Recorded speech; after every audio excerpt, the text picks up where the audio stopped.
Ya, salam Bapak Ibu Saudara semua yang dikasihi oleh Tuhan. Uh, Pada kesempatan kali ini saya perkenalkan dulu, nama saya Raditya Ari Nugraha. Yang pada kesempatan kali ini saya sebagai mahasiswa Fakultas Teologi Universitas Kristen Satya Wacana. Pada kesempatan kali ini saya ada di depan Bapak Ibu Saudara semuanya demi bermaksud untuk melaksanakan tugas saya sebagai seorang mahasiswa, yaitu di mata kuliah Homiletika 2.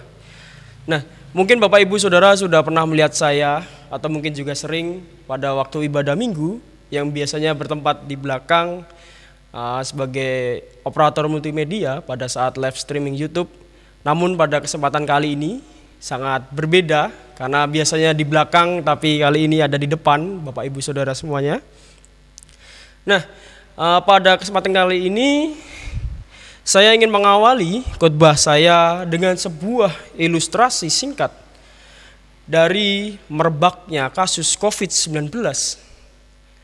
Seperti yang kita tahu, daerah Wonosari ini juga sedang dikepung dengan adanya wabah virus COVID-19 dari varian Omikron.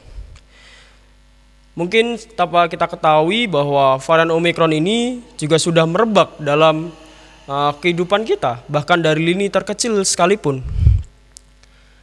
Dampak yang begitu luas dalam kehidupan kita, mungkin saat ini kita juga merasakan dampaknya secara langsung.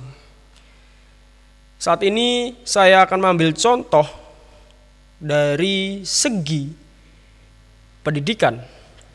Segi pendidikan menurut saya merupakan segi yang sangat berdampak, apalagi bagi para pelajar dan para guru maupun dosen dan mahasiswa. Nah, untuk segi pendidikan ini juga dulu sempat ada wacana untuk onset, untuk membuka kelas-kelas offline.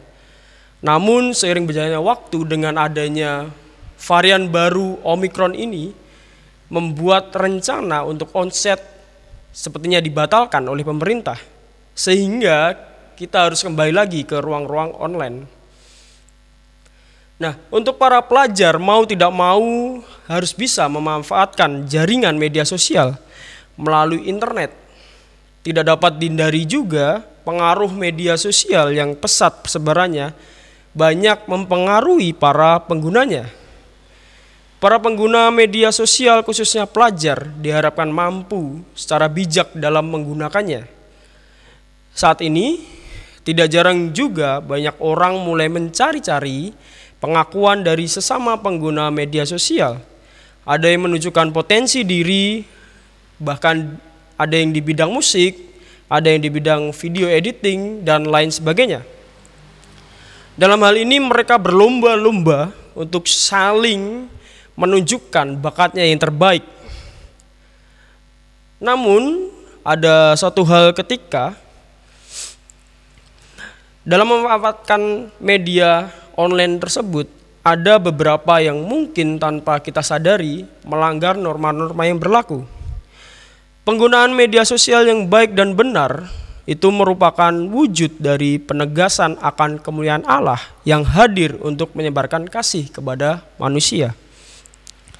Bapak Ibu Saudara yang terkasih di dalam Tuhan, kebutuhan akan pengakuan merupakan salah satu bagian dari kebutuhan dasar seorang manusia. Mungkin dari Bapak Ibu Saudara bisa mengacaukan diri jika tidak membutuhkan sebuah pengakuan. Ada? Ya, seperti yang kita tahu bahwa setiap manusia pasti butuh pengakuan. Pengakuan akan dirinya, pengakuan di keluarga, pengakuan di masyarakat, bahkan pengakuan di lingkungan sekitar dia hidup atau di lingkup sekitar gereja atau masyarakatnya. Pada kesempatan pada hari ini, saya mengajak kita untuk sama-sama belajar dalam kitab Keluaran 34 ayat yang ke-29 sampai 35. Yang menceritakan tentang kebutuhan pengakuan manusia. Nah, Bapak Ibu Saudara, seperti yang kita ketahui, tokoh Alkitab pun yang notabene seorang manusia juga membutuhkan sebuah pengakuan di dalam kepemimpinannya. Siapakah tokoh itu dalam Perjanjian Lama? Ya, tokoh tersebut bernama Musa. Dalam Perjanjian Lama, Musa melakukan hal serupa untuk mendapatkan sebuah pengakuan. Pengakuan ini yang Musa lakukan setelah Musa mendapatkan 2 loh batu yang baru. Dia telah bertemu dengan Allah sehingga mukanya bersinar akan kemuliaan Allah. Maka dari itu dia membutuhkan sebuah penjagaan yang ketat untuk kemuliaan ini. Nah, ada 2 hal penting yang dapat kita renungkan dalam sebuah gambaran tadi. Dalam hal Musa ini, yang pertama, Musa menyelubungi mukanya karena menyadari kemuliaan yang terpancar dalam dirinya tidak bertahan lama. Ketika berjumpa secara langsung dengan Tuhan, Musa mendapatkan cahaya kemuliaan Tuhan. Tuhan memberikan sebuah kehormatan kepada Musa supaya bangsa Israel dapat menghormati Musa sebagai pemimpin yang istimewa. Cahaya kemuliaan Tuhan menyatakan kepada Musa, membuat bangsa Israel taat dan tidak berani untuk merendahkan seorang Musa. Pada ayat yang ke-33 juga diceritakan, setelah Musa berbicara kepada bangsa Israel, ia menyelubungi mukanya. Dalam hal ini Bapak Ibu, menyelubungi berarti menutupi. Wajahnya ini ia tutupi dari kanan, kiri, atas, bawah, bahkan dari depan juga. Nah, Bapak Ibu Saudara, Musa melakukan penyelubungan ini, menyelubungi dirinya, mukanya, agar orang Israel tidak melihat cahaya kemuliaan itu mudah pudar. Hal ini Musa lakukan agar bangsa Israel tetap mengakui bahwa kemuliaan itu tidak hilang dari Musa dan ia tetap dipandang sebagai pemimpin yang dikasihi Tuhan. Lalu pada nomor yang kedua kita dapati bahwa Musa menyingkapkan selubung pada waktu berkomunikasi dengan Tuhan. Pada ayat yang ke-34 menunjukkan bahwa setiap kali Musa masuk ke dalam kemah Tuhan, ia menanggalkan selubung yang menutupi wajahnya. Jadi Bapak Ibu Saudara, selubung tadi yang ada di wajahnya ia lepaskan ketika dia bertemu dengan Tuhan.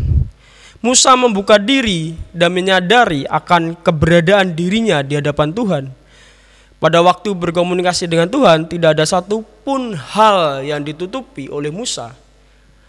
Dan oleh sebab itu, ia harus terbuka di hadapan Tuhan. Karena seperti yang kita tahu Bapak Ibu, Tuhan adalah Maha Pengetahu. Dia mampu mengetahui segala selubuk hati kita. Bahkan jika kita menutupinya pun, Tuhan pasti akan tahu. Bapak Ibu Saudara yang dikasihi oleh Tuhan, dalam kitab Lukas, nah kita beralih ke kitab Lukas ya Bapak Ibu, menceritakan juga sebuah peristiwa yang sangat penting bagi perjalanan misi Kristus dan para pengikutnya. Dalam hal ini adalah murid-muridnya. Peristiwa ini adalah peristiwa yang dimana Yesus ditransfigurasikan, yang menunjukkan adanya perubahan di dalam diri Yesus. Nah, Bapak Ibu Saudara, transfigurasi ini sebenarnya apa sih? Transfigurasi menurut KBBI atau Kamus Besar Bahasa Indonesia mengartikan bahwa transfigurasi ini adalah penjelmaan atau perubahan bentuk dan rupa. Perubahan yang dialami oleh Yesus pada peristiwa itu adalah perubahan rupa, wajah dan pakaiannya yang menjadi putih berkilau-kilauan, yang dipenuhi dengan kemuliaan Allah Bapa. Seperti itu yang tertera dalam ayat 29.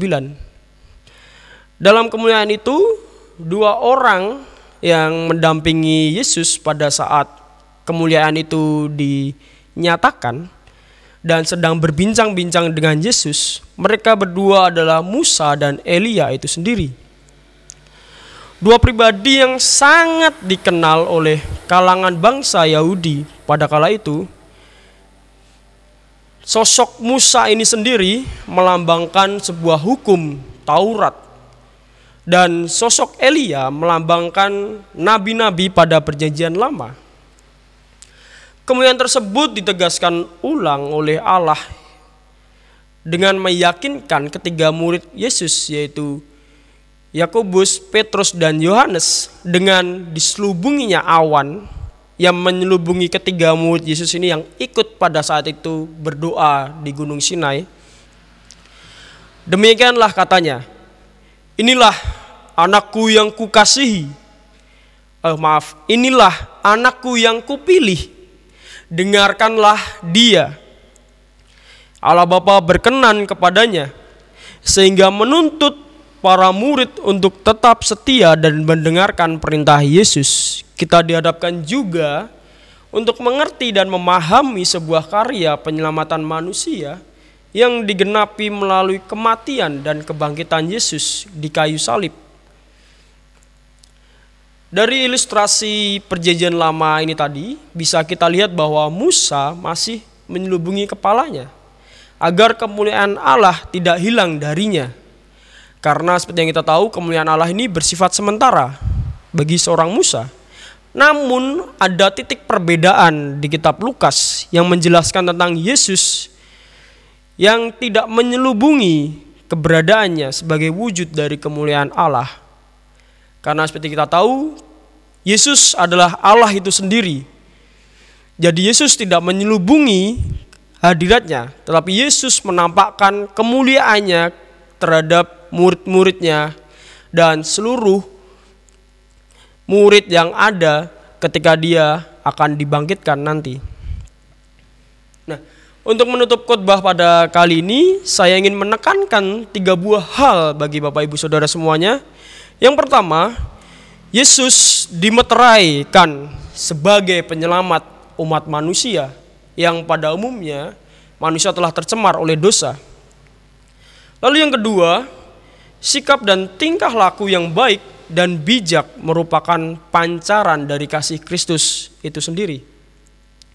Lalu yang ketiga, pengakuan dan diakui merupakan sebuah hal yang sangat diperlukan oleh manusia, terutama di kehidupannya. Melalui firman Tuhan ini kita diundang untuk sepenuhnya percaya kepada Kristus dan merasakan kemuliaan Tuhan. Dan kita juga harus dengan tegas dapat menolak segala tindakan tersembunyi yang memalukan. Mari kita untuk terus membenahi diri dan membuka diri dalam kehidupan kita untuk kemuliaan nama Tuhan saja. Amin.